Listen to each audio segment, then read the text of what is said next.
Noam Chomsky, on the global economic crisis, healthcare, the media, U.S. foreign policy, the expanding wars in Afghanistan and Pakistan, and resistance to American empire.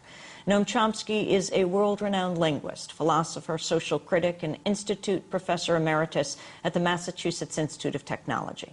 Among his many books over the past few decades are Hegemony or Survival, America's Quest for Global Dominance, Manufacturing Consent, The Political Economy of the Mass Media, Profit Over People, Neoliberalism and Global Order, and Human Rights and American Foreign Policy. There's a great collection of his work just out now, edited by Anthony Arnov, called The Essential Chomsky. I spoke to Noam Chomsky earlier this month when we were on the road in Boston. This is part 2 of our conversation. I began by asking him to talk about the current economic meltdown. Well, let's start with G20. If you look at the Financial Times, the world's major business journal, the day before the G20 meeting, they had a section on it, and they pointed out, I think correctly, that the main purpose is to present a picture of harmony and agreement. It doesn't matter what you do, but make it look as if we're all together on this. Now, there are sharp splits about how to approach the issue, but you have to make it look as if we're all together. That's pretty much what happened. Now, in the communique, which you read before, the crucial word was voluntary. So the countries there are supposed to voluntarily choose to do X, Y, and Z. Well, that means we couldn't make an agreement. So we'll call it voluntary agreement. Now, there was one point on which they agreed, a sharp recapitalization of the International Monetary Fund, poured a lot of money into the IMF. That's a pretty dubious move. I mean, the record of the IMF is more or less a branch of the U.S. Treasury, even though it has a European director. Its past role has been extremely destructive. In fact, its American U.S. executive director captured its role when she described it as the credit community's enforcer, meaning if a third world dictator incurs a huge debt, people didn't, but the dictator did, say Suharto in Indonesia, and then the debt defaults, the lenders who've made plenty of money because it was a risky loan, so they get high interest and so on, they have to be protected. Meaning not by the dictator, by the people of Indonesia, who are subjected to harsh structural adjustment programs so that they can pay back the debt which they didn't incur, so that we can be compensated. Rich Westerners can be compensated. So that's the IMF, credit community's enforcer, very destructive role in the third world. Now it's to be recapitalized. Now, there's discussion about this, and it's interesting. You can read it in the financial pages. The supporters of the recapitalization say, well, the IMF has changed its spots. It's going to be different from now on. We realize that it had this terrible role, but now it's going to be different. Well, I don't know, is there any reason to believe it'll be different?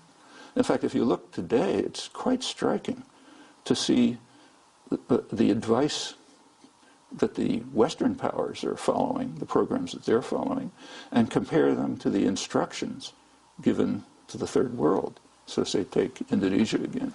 Indonesia had a huge financial crisis about 10 years ago, and the instructions were the standard ones.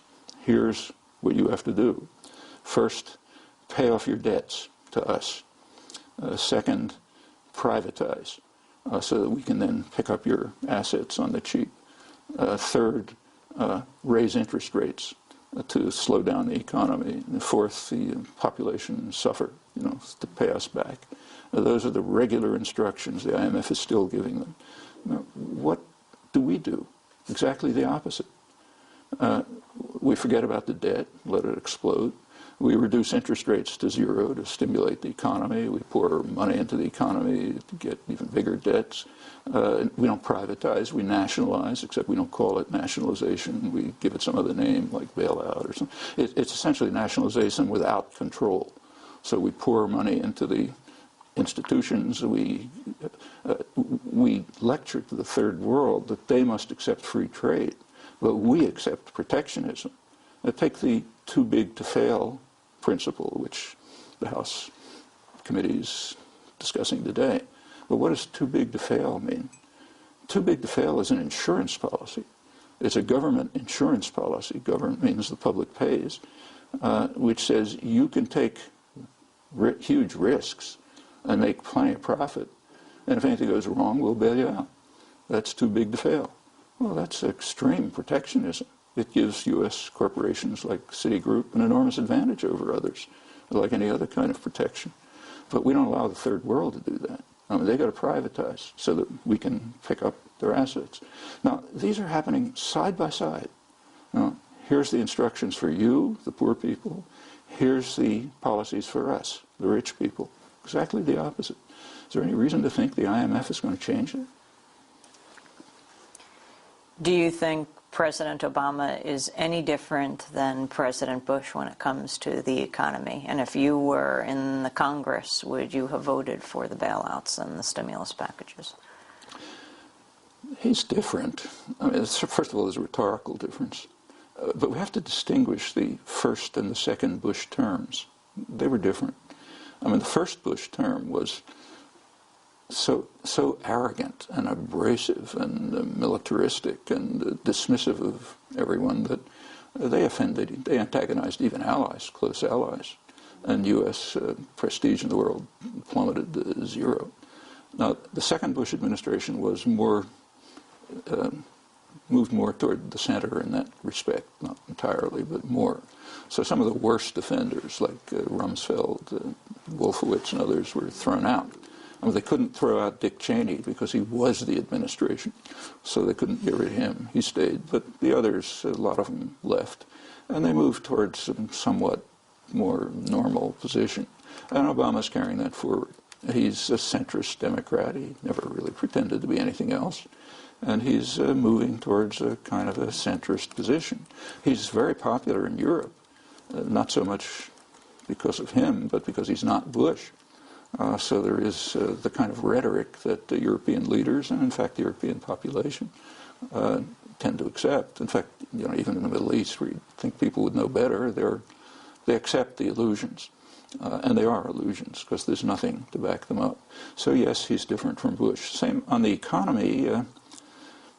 Well, the current Obama-Geithner plan is not very different from the Bush-Paulson plan. I mean, somewhat different. But circumstances have changed, so of course it's somewhat different. But it's still based on the principle that we have to somehow, the taxpayer has to rescue the institutions intact. They have to remain intact, including the people who destroyed the economy. In fact, they're the ones who Obama picked to fix it up. Explain. Like Larry Summers, for example, who's now his chief economic advisor. I mean, he was Secretary of Treasury under Bill Clinton. His great achievement was to prevent Congress from regulating derivatives, exotic financial instruments. Well, that's one of the main factors that led to the crisis. His kind of senior advisor, one of the first, was Robert Rubin, who was Secretary of Treasury right before Summers. His main achievement, many achievements like what he did to Indonesia and the Third World, but here his main achievement was to lead the way to revoke the Glass-Steagall legislation from the New Deal, which protected commercial banks from risky investments. It broke down those barriers. Immediately after having done this, he left the government, joined Citigroup as a director, and they began to make huge profits, including him, from picking up insurance companies and so on and making very risky loans, relying on the too big to fail doctrine, meaning if we get in trouble, the taxpayer will bail us out, which is just what's happening. Taxpayers now pouring tens of billions of dollars into rescuing Citigroup. Well, these are the advisors who are supposed to fix up the system. Tim Geithner was right in the middle of this. He was head of the New York Federal Reserve, so yes, he was supervising these actions. Now, you can argue about whether they're doing the right thing or the wrong thing, but are these the people who should be fixing up the system? Actually, the business press has had some interesting things to say about this. Bloomberg News, main business press, had an article in which they reviewed the records of the people who Obama invited to his economic summit. I think it must have been last November or December. They just reviewed the record. I think there were a couple of dozen of them. People on the people like, say, Stiglitz, Krugman, they were never even allowed close to it, let alone anyone from the left, or labor and so on, given token representation. So they went through the records and they concluded that these people should not be invited to fix up the economy. Most of them should be getting subpoenas because of their record of accounting fraud, malpractice, and so on, and helping bring about the current crisis. Professor Noam Chomsky. We'll continue the conversation in a minute. If you'd like a copy of today's show, you can go to our website at democracynow.org. Stay with us.